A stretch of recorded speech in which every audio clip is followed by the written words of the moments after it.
Hello everyone, this is Nitasha Chaturvedi. Welcome to all on our YouTube channel that is Easy Learning 247. Last class में मैंने आप लोगों को computer system architecture की class 2 ली थी, जिसमें कि मैंने आप लोगों को डिस्कशन किया था मेमोरी के बारे में। मेमोरी हिरार्ची क्या होती है, cache memory, primary memory, secondary memory, इन सारे टॉपिक के बारे में डिस्कशन किया था। आज ये क्लास हमारी थर्ड क्लास है। कौन सी क्लास है? Third class. कल की क्लास में भाई मैंने आपको कुछ क्वेश्चन पूछे थे जिनके आंसर्स कुछ स्टूडेंट्स ने बिल्कुल करेक्ट दिए थे, तो आज हम उनका आंसर बताएंगे। क्वेश्चन था ALU uses to store immediate result. ALU immediate result कहाँ स्टोर करता है? भाई ALU कल मैंने एक्यूमुलेटर के बारे में भी बताया था, कहाँ स्टोर करता है? एक्यूमुलेटर में। ठीक है, अब इसका मतलब क्या है? एक्यूमुलेटर क्या करता है भाई? Accumulator for storing immediate result, accumulator storing immediate result for arithmetic and logic operation. ठीक है, ALU store the result in accumulator which is the type of register. Accumulator is a kind of temporary storage. Accumulator क्या होता है भाई? एक तरीके का temporary storage होता है। ठीक है, which store to immediate result, and if some previous result are already stored on an accumulator, then it automatically overwrites the new result and previous result are removed. यानी अगर accumulator में कोई ये temporary storage की तरह work करता है, immediate result को store करने के लिए यूज करते हैं। अगर इसमें कोई पहले से ही result लिखा हुआ है तो नए रिजल्ट को ये लिख देगा, पुराने रिजल्ट को ऑटोमेटिकली क्या कर देगा? Remove. Clear?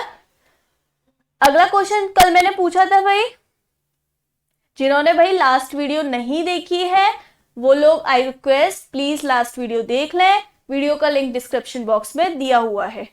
The unit responsible for tracking the next instruction to be executed, इसका आंसर होगा भाई प्रोग्राम काउंटर। कल प्रोग्राम काउंटर के बारे में बताया था।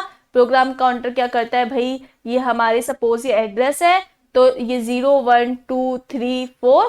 अब ये जो नेक्स्ट एड्रेस है, सपोज हमें चाहिए 2 नंबर का एड्रेस, तो उसके बाद जब प्रोग्राम काउंटर आएगा वो ऑटोमेटिकली कहाँ जाएगा? 3 पर। तो ये क्या करता है? नेक्स्ट नंबर के एड्रेस को ट्रैक करने के काम करता है, यानी नेक्स्ट इंस्ट्रक्शन को ट्रैक करेगा। नेक्स्ट इंस्ट्रक्शन को एग्जीक्यूट करने का काम कौन करेगा भाई? Program counter. Is it clear? चलिए बात करते हैं अगली। आज का टॉपिक है, कल ये क्वेश्चन जो पूछे थे इनका आंसर कुछ स्टूडेंट ने सही दिया है। भाई आप लोगों ने अभी तक अगर लास्ट वीडियो नहीं देखी है तो मैं रिक्वेस्ट करना चाहूंगी आपसे कि कृपया करके प्लीज आप लोग लास्ट वीडियो देख लें। आज का टॉपिक है भाई बस क्या होता है। सो बस हम सबको पता है, बस एक हाईवे की तरह वर्क करता है। Bus is work as a data highway. जैसे कि हमारे हाईवे पे कार ट्रक ये सब चलते हैं, ऐसे ही हमारी जब हमारा डेटा ट्रांसफर करना है हमें एक प्लेस से दूसरे प्लेस पर, उस टाइम हमें किसकी नीड होती है? बस की। It is a communication system. ये क्या होता है भाई? कम्युनिकेशन सिस्टम होता है that transfer data between component inside a computer और बिटवीन कंप्यूटर। यानी कंप्यूटर के अंदर भी हमारे कोई डिवाइस है, मोबाइल है, कंप्यूटर है, लैपटॉप है, तो कंप्यूटर के अंदर भी जो डेटा ट्रांसफर करने का काम कर रहा है वो भी हमारा बस के थ्रू हो रहा है, और एक्सटर्नली भी डेटा ट्रांसफर बस के थ्रू हो रहा है। ठीक है, clear? Bus is work as a highway on which data travel within the computer. Computer bus can be divided. अब कंप्यूटर बस के बारे में डिवाइड करते हैं, कंप्यूटर बस को 2 पार्ट में डिवाइड करते हैं, आगे एक्सप्लेन करूंगी। अभी इतना समझिए कि ये जो डेटा ट्रांसफर होता है वो कुछ कंपोनेंट के फॉर्म में होता है, जैसे वायर है, ऑप्टिकल फाइबर है, एक्सेट्रा। अब भाई बस हमारे कितने टाइप में डिवाइड होती है? बस 2 टाइप में डिवाइड होती है, इंटरनल बस और एक्सटर्नल बस। इंटरनल बस क्या होती है? इंटरनल बस क्या होती है भाई? This bus is connect all the internal computer component to the CPU and the main memory. ठीक है, जब इंटरनल कंपोनेंट कनेक्ट किसके थ्रू होते हैं? इंटरनल बस के थ्रू। और similarly input output ports and drive connection of computer, जो drive वगैरह हम कंप्यूटर में कनेक्ट करते हैं, इनपुट आउटपुट पोर्ट्स कनेक्ट करते हैं, जैसे कि एग्जांपल माउस कनेक्ट करना है हमें एक्सटर्नली, या फिर हमें कीबोर्ड कनेक्ट करना है, स्पीकर कनेक्ट करने हैं, वो किसके थ्रू होंगे भाई? एक्सटर्नल। हमें पेन ड्राइव, फ्लैश ड्राइव, ये सब एक्सटर्नल बस के थ्रू कनेक्ट होंगे। ये एक वायर है जो जिसके थ्रू हम अपना जो डेटा है वो ट्रांसमिट कर पा रहे हैं, कम्युनिकेट कर पा रहे हैं।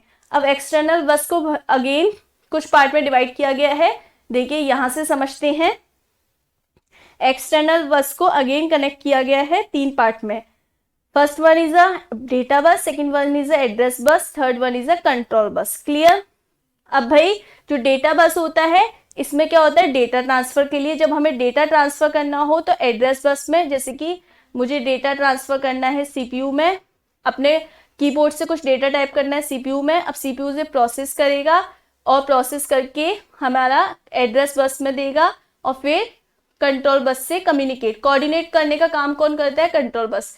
डेटा बस का मतलब अभी आप सिर्फ इतना समझिए कि जो डेटा बस होती है, डेटा बस क्या करता है भाई? डेटा बस हमारा डेटा को, एक्चुअल डेटा जो होता है उसको ट्रांसफर करने का काम करता है। ठीक है? Clear? Data bus by directional होती है। भाई यहाँ पे आपको दिखाई दे रहा है कि डेटा बस बाई डायरेक्शनल है, कि कोई चीज हम इनपुट दे रहे हैं तो आउटपुट भी मिल रहा है। Data bus by directionally work करता है। अब आती है बात भाई एड्रेस बस की।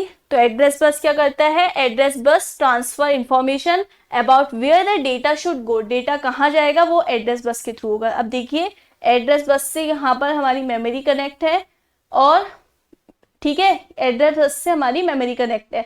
अब एड्रेस बस देखिए यूनी डायरेक्शनल है। एड्रेस बस क्या है? Unidirectional, unidirectional. और अभी मैंने बताया डेटा बस क्या है? Bidirectional. ठीक है, बाई डायरेक्शनली वर्क करती है कि डेटा हमें ट्रांसफर करना है तो हमें रिजल्ट भी चाहिए। Data bus by directionally work करता है, एड्रेस बस यूनी डायरेक्शनली वर्क करता है। एड्रेस बस का काम होता है address bus transfer information about where the data should go. हमारा डेटा कहाँ है? सपोज ये मैंने बताया कि भाई ये हमें डेटा चाहिए हमारे कंप्यूटर को, जो हमारे किसी एक लोकेशन पे, सपोज 2 लोकेशन पे रखा है, तो डेटा शुड गो ये हमें वहां से निकाल के दे देगा। क्लियर? अब आता है भाई, अब देखिए ये सीपीयू लिखा है, ये मेमोरी लिखा है, ये इनपुट आउटपुट डिवाइसेस लिखा है। तो देखिए जो डेटा बस है वो किसके संग कम्युनिकेट करेगा भाई? वो सीपीयू के साथ। डेटा बस, डेटा हमारा कहीं ना कहीं स्टोर है ना रैम में, और हमारी प्राइमरी सेकेंडरी कहीं ना कहीं स्टोर है, वो सीपीयू के साथ डायरेक्ट कोऑर्डिनेट करेगा। जो एड्रेस बस है वो मेमोरी के संग कोऑर्डिनेट करेगा। जो कंट्रोल बस है वो इनपुट आउटपुट डिवाइसेस के साथ कोऑर्डिनेट करेगा। कंट्रोल बस का काम क्या होता है? Control bus is used by the CPU to direct and monitor the action of other functional area of the computer. Basically, it is used to transmit a variety of individual signal, read, write, interrupt, acknowledge and so on. आप इतनी सी बात समझिए कि जो control bus होती है वो coordinate करता है ऑपरेशन को कंप्यूटर के। कंट्रोल का मतलब कंट्रोल यूनिट में बताया था, ये कोऑर्डिनेशन का काम करता है। अब जो कंट्रोल बस होती है ये भी यूनिडायरेक्शनल होती है। क्लियर? समझ में आया? इतना याद रखिए, data bus bidirectional, address bus unidirectional और control bus unidirectional. Data bus जो काम करती है वो डेटा को ट्रांसफर करती है। एड्रेस बस एड्रेस कहाँ है ये ट्रांसफर करने का काम करता है, where the address should go. Control bus हमारा कंट्रोल और कोऑर्डिनेट ऑपरेशन, जितने भी कंप्यूटर के कोऑर्डिनेशन करने का काम करती है, जितने भी कंप्यूटर के ऑपरेशन परफॉर्म होते हैं उन सबको ये कोऑर्डिनेशन देता है। कौन? Control bus. क्लियर? भाई आगे देखेंगे, चलिए ये हो गई बस के बारे में। ये बस के बारे में, बस एक इंपॉर्टेंट टॉपिक है इसीलिए मैंने बस कराया है। आज मैं आपको कुछ आगे पढ़ाने से पहले कुछ क्वेश्चन कराती हूँ, क्योंकि आप सोचेंगे कि मैम आप पढ़ाती चली जा रही हैं, हमें नहीं पता चल रहा पेपर में क्वेश्चन किस टाइप के आएंगे। सो पहला क्वेश्चन यही है, विच बस इज बाई डायरेक्शनल। अभी मैंने बताया एड्रेस बस क्या होती है भाई? एड्रेस बस यूनी होती है, unidirectional. Control bus unidirectional. Data bus bidirectional. तो आंसर क्या हो गया? By data bus. ठीक है? क्लियर? अगले क्वेश्चन की तरफ चलते हैं। अगला क्वेश्चन है, देखते हैं भाई अगला क्वेश्चन कहाँ गया। वेट होगा यहाँ। कहाँ चला गया, ये रहा।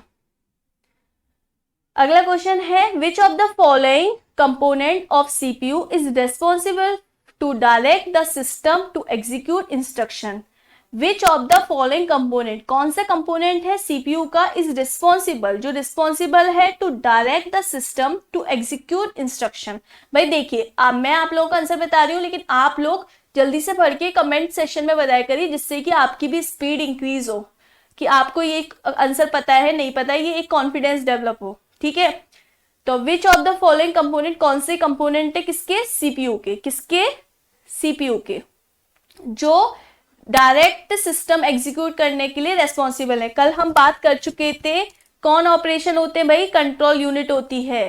कंट्रोल यूनिट का काम होता है कोऑर्डिनेशन, कंट्रोल यूनिट करती है कम्युनिकेशन प्रोवाइड हार्डवेयर और सॉफ्टवेयर के बीच में। ये हमारी सारे डेटा जितने भी कंप्यूटर के अंदर सारे ऑपरेशन होते हैं उन सबको कोऑर्डिनेशन प्रोवाइड करती है, और कहाँ वो कोई इंस्ट्रक्शन है वो एग्जीक्यूट हो रहा है नहीं हो रहा है, ये डायरेक्ट रेस्पॉन्सिबल होती है। कौन रेस्पॉन्सिबल होती है, कंट्रोल यूनिट। तो अभी क्वेश्चन यही पूछ रहा है which of the following component of CPU. CPU का कंपोनेंट क्या है, सीपीयू के कंपोनेंट कल बताए थे एएलयू, सीयू और एमयू। अब यहाँ पे एएलयू अर्थमेटिक लॉजिक यूनिट, भाई अर्थमेटिक लॉजिक यूनिट तो होगा नहीं, क्योंकि वो एडिशन सब्सट्रैक्शन ये सारे फंक्शन करने के काम होता है, greater than lesser than. CU का काम होता है कंट्रोल कोऑर्डिनेशन करना, एमयू का काम होता है मेमोरी स्टोरिंग प्रोवाइड करना। तो अभी यहाँ पे जो हमारे इंस्ट्रक्शन को एग्जीक्यूट करेगा कौन, सीयू। आप क्वेश्चन को ये सोच के करिए ना कि सीपीयू के कंपोनेंट कौन से हैं। सीपीयू के कंपोनेंट वैसे तो यहाँ पे एएलयू है, एएलयू होगा नहीं आंसर।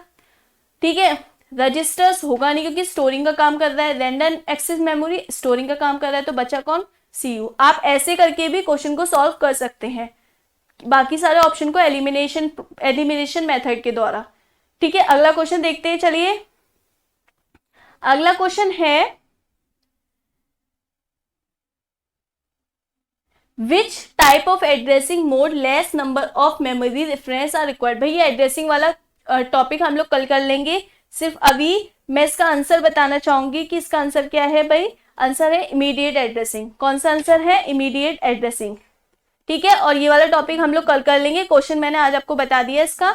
ठीक है, आगे क्वेश्चन देखेंगे। Maximum storage space is available in, maximum storage available किसमें होता है, सीडीज है, फ्लॉपीज है, रोम है, हार्ड डिस्क है। हम सभी को पता है सीडीज के अंदर इतना ज्यादा स्पेस नहीं होता है भाई, फ्लॉपीज के अंदर भी नहीं होता, रोम के अंदर ना के बराबर ही होता है। बचा क्या, हार्ड डिस्क। आप लोगों ने सुना होता है आजकल हार्ड डिस्क आने लगी है 1 TB 2 TB 1 टेराबाइट 2 टेराबाइट। तो ये सबसे ज्यादा मैक्सिमम स्टोरेज स्पेस किसमें होता है, हार्ड डिस्क में। ठीक है भाई, अगला क्वेश्चन देखेंगे,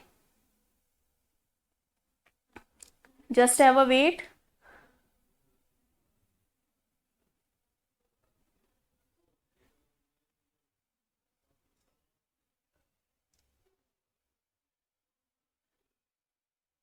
अगला क्वेश्चन है which of the following is non volatile memory.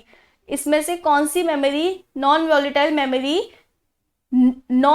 Memory है इनमें से। अब कल हम लोगों ने पढ़ा था कि भाई नॉन वॉलेटाइल मेमोरी क्या होती है, रैम होती है, डी रैम होती है, ई पी रोम होती है, कैश मेमोरी होती है। नॉन वॉलेटाइल और वॉलेटाइल में फर्क समझाता है प्राइमरी मेमोरी और सेकेंडरी मेमोरी। जो सेकेंडरी मेमोरी होती है वो नॉन वॉलेटाइल होती है, और जो प्राइमरी मेमोरी होती है वो वॉलेटाइल होती है, यानी हमारे सीपीयू से डायरेक्ट कोऑर्डिनेट करती है, ये सीपीयू से डायरेक्टली कोऑर्डिनेट नहीं करती है। ठीक है, तो भाई अब देखिए प्राइमरी मेमोरी के टाइप है रैम, ठीक है, और रैम है और कैश मेमोरी। अब प्राइमरी मेमोरी में भी दो तरीके की मेमोरी होती है, स्टैटिक मेमोरी और डायनामिक। ये मैंने कल आपको बताया था, यानी डी रैम और एस रैम। तो एस रैम को हम कैश मेमोरी बोलते हैं, तो कैश मेमोरी भी वॉलेटाइल मेमोरी हो गई। अब हमारा आ गया D RAM. D RAM dynamic RAM है, ये भी हमारी वॉलेटाइल मेमोरी हो गई। अब बचा ई पी रोम। क्या बचा, ई पी रोम। क्लियर हुआ, समझ में आया, हाँ या ना, समझ में आया सभी के, ई पी रोम। अब ई पी रोम का मतलब हो गया electrically erasable programmable Rome. It is a PROM that can be erased and reprogram using the electrical charger. यानी इसको इरेज कर सकते हैं भाई. नॉन वॉलेटाइल का मतलब यही तो है कि हम उसको इरेज भी कर सकते हैं, ठीक है, तो इस इरेज कर सकते हैं और रीप्रोग्राम भी कर सकते हैं, ठीक है. तो EEPROM का मतलब क्या है? इलेक्ट्रिकली इरेजेबल प्रोग्रामेबल रोम. क्लियर? चलिए अगला क्वेश्चन देखते हैं. अगला क्वेश्चन है बोथ EPROM एंड EEROM.